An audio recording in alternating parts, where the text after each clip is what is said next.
Еске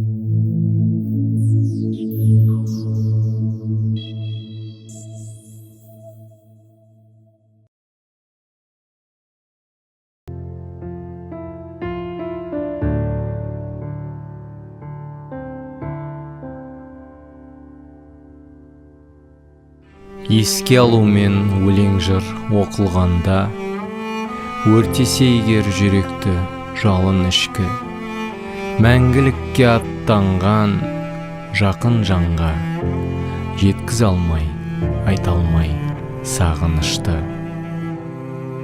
Жақсы жанның дәріптеп жүрген көшін, өмір жолын ұрпаққа ғұрып тауға, көз алдынан өшірмей нұр бейнесін, ұлы жанды тиіспіз ұмытпауға.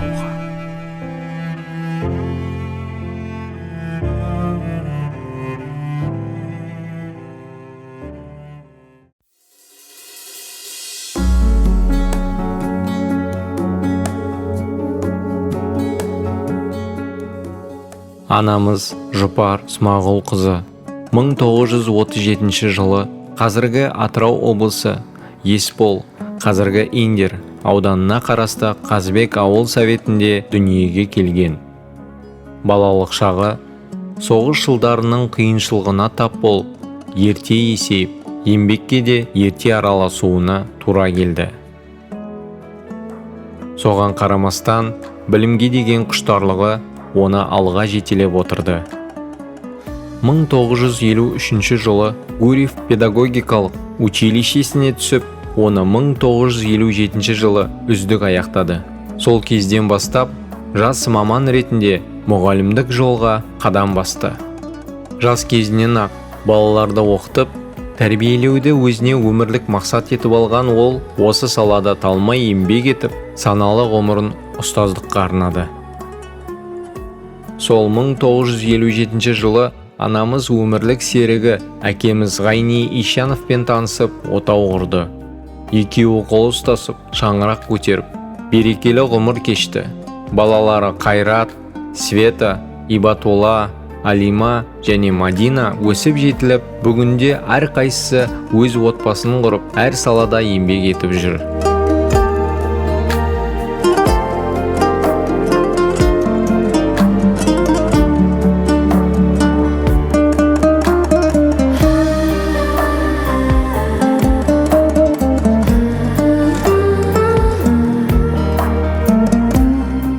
Анамыздың еңбек жолы да өнегеге толы.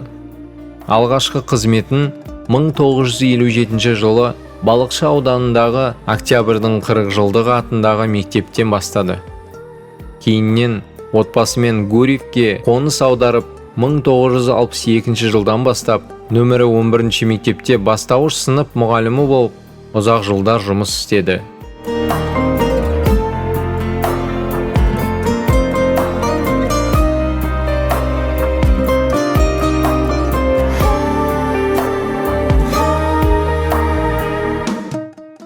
Мектепте 67 жылы барып, сол Алтынсары мектебінде алғашқы көрген адамдарымның бірі осы Жұпар. Мысалы, маған да ұстаз болды. Маған да балалармен қалай жұмыс жасау керектігін, ата-анамен қалай байланыс жасау керектігін, өзі әңгімелеп, өзінің іс тәжірибелерін айтып отыратын. Сондықтан мен Жұпарды ұстаздарымның бірі деп есептеймін. Алдыңғы қатарлы жақсы ұстаз болды.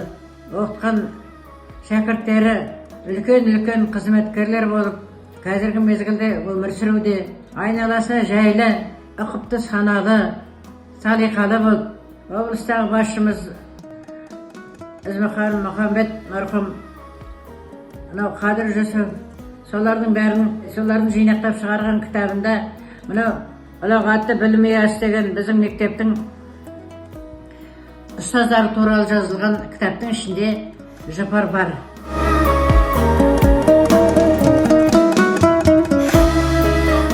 Бүтін ғұмырында өзгелерден ерекшеленгені қарапайымдылығы, парасаттылығы менен жайсаң мінезділігі, көп сөйлемесе де терең ой қозғай білетіндігі, білімдарлығы менен өзгеге тіл тапқыштығы ерекшеленіп тұратынды. Қандай салада, қай уақытта жүрсе де халықтан төмен екендігін, ата-ана мен оқушының арасында алтын көпір екендігін ұмытқан жоқ. Осындай асыл қасиеттерді ойына сіңіре жүріп, тек өз ұл мен қызын емес, өзгенің балдарына да қамқор жанашыр бола білді. Дастарханға бай, көңілдері жай, әрдайымда ағайынның сүйіспеншілігіне, қатарларының құрметіне бөленген Ғайнекең менен Жұпекең апамыз шаңырағын қай уақытта да шаттықпен жалғастырып жүрді.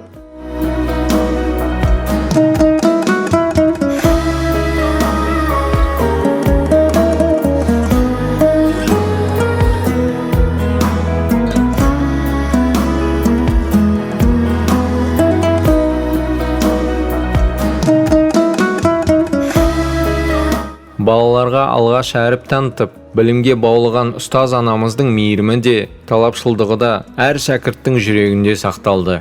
Кейіннен мектептің бастауыш сыныптары бойынша оқу ісінің меңгерушісі қызметін атқарып, 1988 жылы зейнеткерлікке шықты. Ұстаздық жолында анамыз көптеген жас мұғалімдерге тәлім беріп, тәжірибесін үйретті, ғылыми әдістемелік жиындарда баяндама жасап, мақалалары республикалық бастауыш мектеп журналында жарық көрді. Қалалық және облыстық білім бөлімдерінен көптеген марапаттарға ие болды. Анамыз Жұпар Смағұлқызы тек мейірімді ана, адал жар ғана емес, ұрпағына өнеге қалдырған ұлағатты ұстаз болды. Оның өмірлік жолы біз үшін әрқашан мақтаныш.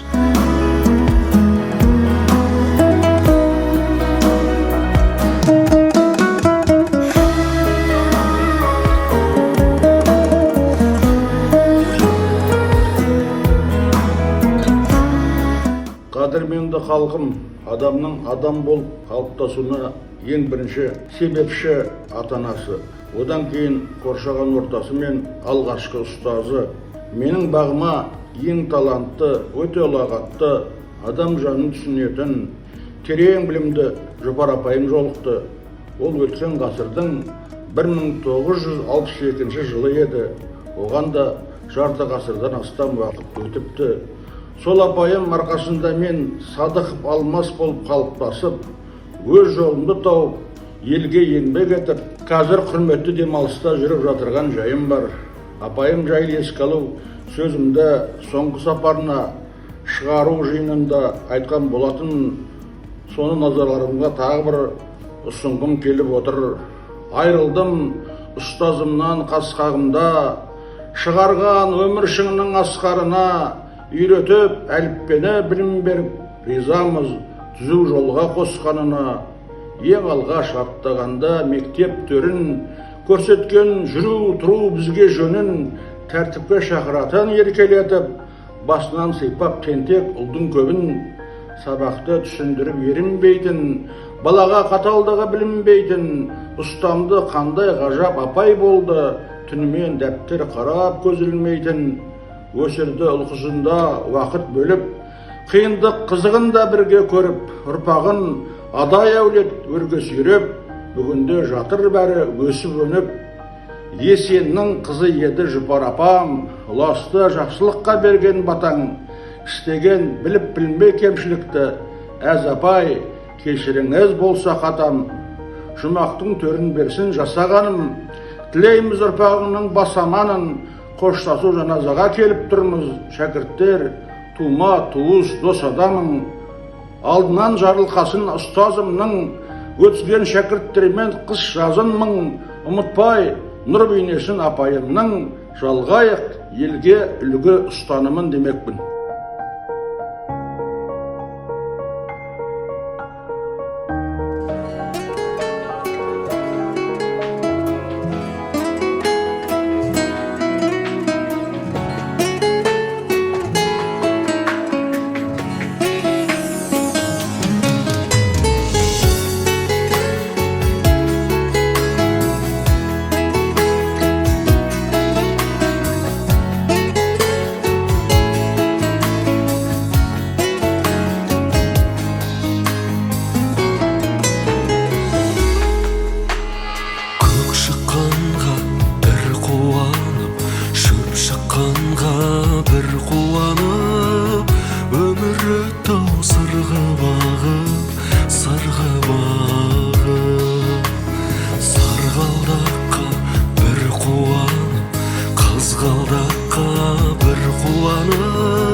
аспаннан бара жатыр өмірімнің жұлдыз ағып, жетем деген арман жоқ, бара жатыр жұлдыз арып, жұлдыз неткен мұңлы жарық, мұңлы жарық.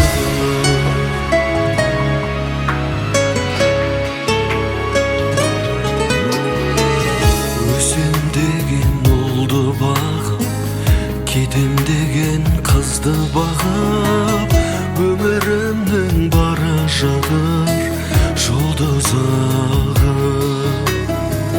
Сарғалдаққа бір қуанып, қызғалдаққа бір қуанып, өмір өтті ау сырғы бағып, сырға бағып.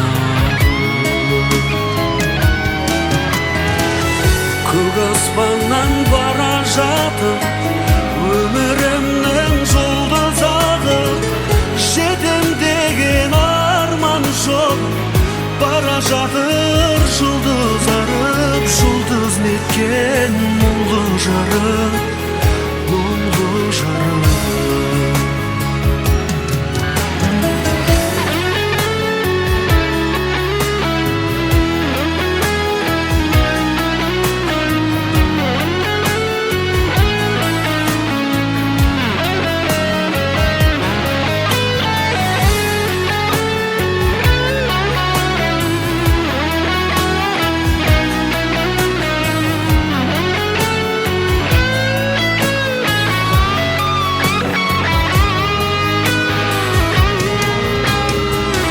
Көк аспаннан бара жатыр өмірімнің жұлдыз ағып, жетем деген арман жоқ, бара жатыр жұлдыз арып, жұлдыз неткен мұңлы жарық, мұңлы жарық. Көк аспаннан бара жатыр өмірімнің жұлдыз ағып, жетем деген арман жоқ, бара жатыр жұлдыз арып, жұлдыз неткен мұңлы жарық, мұңлы жарық.